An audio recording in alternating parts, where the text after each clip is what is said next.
हाल ही में एक नई केस हुई, हमने महाराष्ट्र में सरकार अलग बनी, सरकार जैसे अलग बनी, पिछले 2 सालों में हमने जुडिशरी का जो अनुभव ले रहे हैं और खास करके देश की जो संस्थाएं हैं, बड़ी संस्था है जिसका एक देश को गर्व होता है, सीबीआई हो, ईडी हो, नारकोटिक्स हो, इनकम टैक्स हो, ये सभी संस्थाएं वहां बैठी है, उनको जुडिशरी पावर है। ईडी तो क्या जो मर्जी आए उसको अंदर डाल देगी, चलो डालो, कौन पूछेगा उसको? कहां है न्याय? उसका न्याय किधर है? 70 दिन, 40 दिन अंदर रखने के बाद कोर्ट में आने के बाद कहता है कोर्ट इस केस में तो कुछ दम ही नहीं था, तो 35 दिन अंदर क्यों रखा, 40 दिन अंदर क्यों रखा? तो उसके ऊपर क्या कार्रवाई होने वाली है जिसने उसे अंदर रखा? जब तुम्हारे पास कोई प्रूफ नहीं था फिर भी उसको अंदर रखा। ये जो विंडिक्टिवनेस चल रहा है ना, उसी से विश्वास उड़ जाता है जुडिशरी पर। और सबसे बड़ी गंभीरता मेरे लिए बात है, इस देश में जिस दिन जुडिशरी पर विश्वास उड़ेगा तो देश की जनतंत्र को, लोकतंत्र को ठेस पहुंचने वाली है। हम कहते हैं parliament, executive, and then we say judiciary, fourth is the media. ये 4 स्तंभ है जनतंत्र के। आज आप विश्वास से कहो ये 4 स्तंभ ताकत से खड़े हैं, या पार्लियामेंट ताकत से खड़ी है, जुडिशरी एग्जीक्यूटिव खड़े हैं।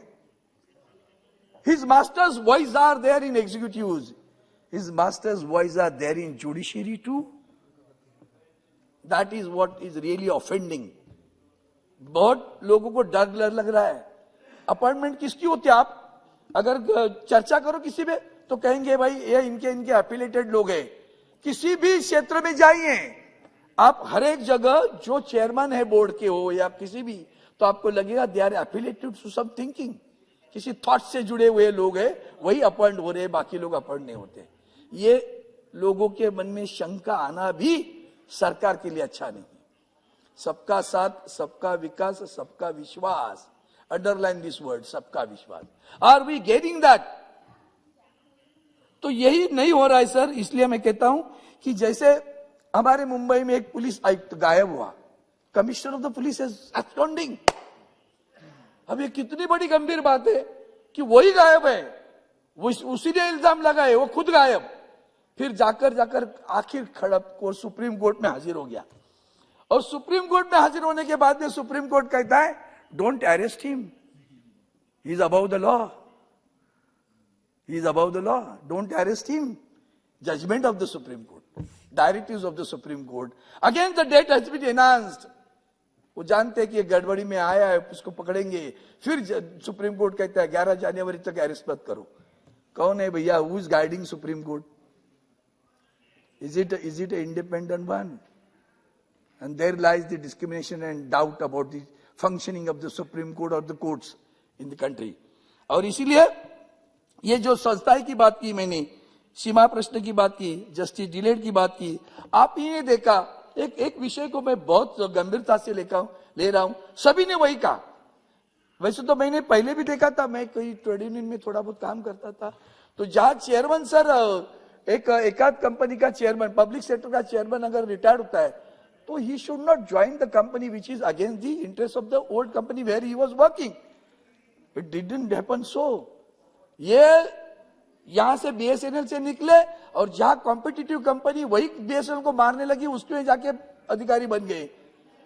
कूलिंग पार्ट होना चाहिए कि नहीं होना चाहिए? Same thing should be made applicable to the जजेस of the supreme court too. मुझे तो डिवैल्यूशन लग रहा है कि गोगोई जैसे सुप्रीम कोर्ट के जस्टिस राज्यसभा के मेंबर बन जाते हैं, और वो खुद आकर यहां कहते हैं, उन्हें पूछा गया कि क्या आपके सुप्रीम कोर्ट में जाएंगे, किसी मामले में पूछा गया तो उन्होंने कहा नहीं, मुझे नहीं लगता वहां जाके मुझे न्याय मिलेगा। It is his statement. The Chief Justice of India after retiring and joining as a Rajya Sabha member says I don't have a faith in the Supreme Court that they will deliver the justice to me. It means he has experienced something else. He himself may not have delivered the justice. There lies the issue. और इसीलिए मुझे लगता है इस विषय को गंभीरता से लेना चाहिए। आप देखिए इलेक्शन कमीशन, अभी जो मर्जी आए, यहां तो इंपेरिकल डाटा की बात हो रही थी, आज भी कल भी सुप्रीम कोर्ट ने दे दिया, वो डाटा लेके तब तक दोबारा ओबीसी का रिजर्वेशन होगा। यहां से इंपेरिकल डाटा नहीं, वहां से भी इंपेरिकल डाटा नहीं। अब इलेक्शन कमीशन के पास आप देखिए, निशिकांत जी आप हो, जब हम विपक्ष में थे तभी भी हमने अनुभव किया, आज भी अनुभव कर रहे। चेयरमैन सर, कितनी केसेस इलेक्शन की कोर्ट में जाती हैं और झूठे जात का प्रमाण पत्र, झूठे मतलब हिसाब ज्यादा हुआ, खर्चा ज्यादा किया, excessive expenditure, it is been said by the officer itself, returning officer is saying this man is Arvind Sawant has cross the limit of the expenditure and he should be expelled. आप बिलीव नहीं करके, उसने कहने के बाद में भी इलेक्शन कमीशन निर्णय ले लेता।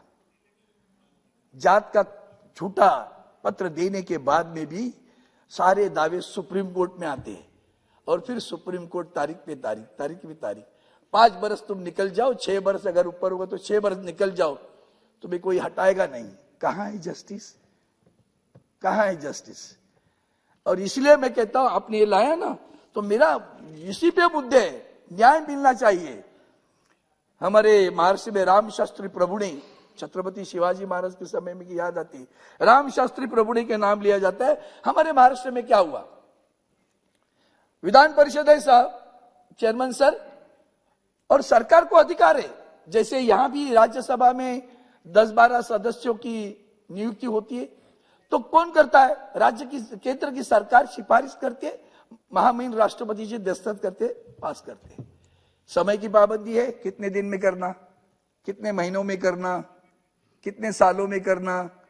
हमारे महाराष्ट्र में 12 राज्यपाल नियुक्त सदस्यों की सिफारिश राज्य की सरकार ने पिछले 8-10 महीने से पहले कर दी।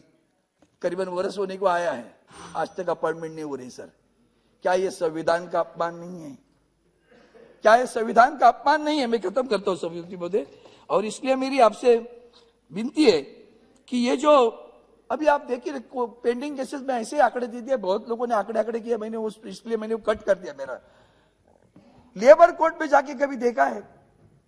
लेबर कोर्ट का कानून, अभी आप कहेंगे राज्य की बात है, बरोबर है, राज्य की बात कुछ है कोर्ट में, हाई कोर्ट के नीचे वाली सारी राज्य की बात है, लेकिन अगर राज्य की सरकार अगर उसे नियुक्त नहीं करती तो केंद्र की सरकार की जिम्मेवारी नहीं बनती।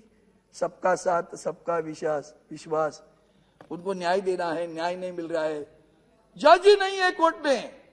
यहां भी तो 403 कम है सुप्रीम कोर्ट में। तो मेरी आपसे प्रार्थना है, इस बिल को तो सपोर्ट करता हूं, लेकिन यही संवेदना ईपीएफ पेंशन के लिए जताओ, क्योंकि आगे चलकर अभी जो नए रिक्रूट होंगे यहां भी पार्लियामेंट में 2004 साल के बाद भी जो रिक्रूट होने वाले सरकार में, उन्हें गवर्नमेंट पेंशन नहीं है। वहां भी सुप्रीम कोर्ट ने निर्णय दे दिया। सर एक सेकंड सर, सुप्रीम कोर्ट ने निर्णय दे दिया, उसका अमल आज भी नहीं हो रहा है। काहे की बात है?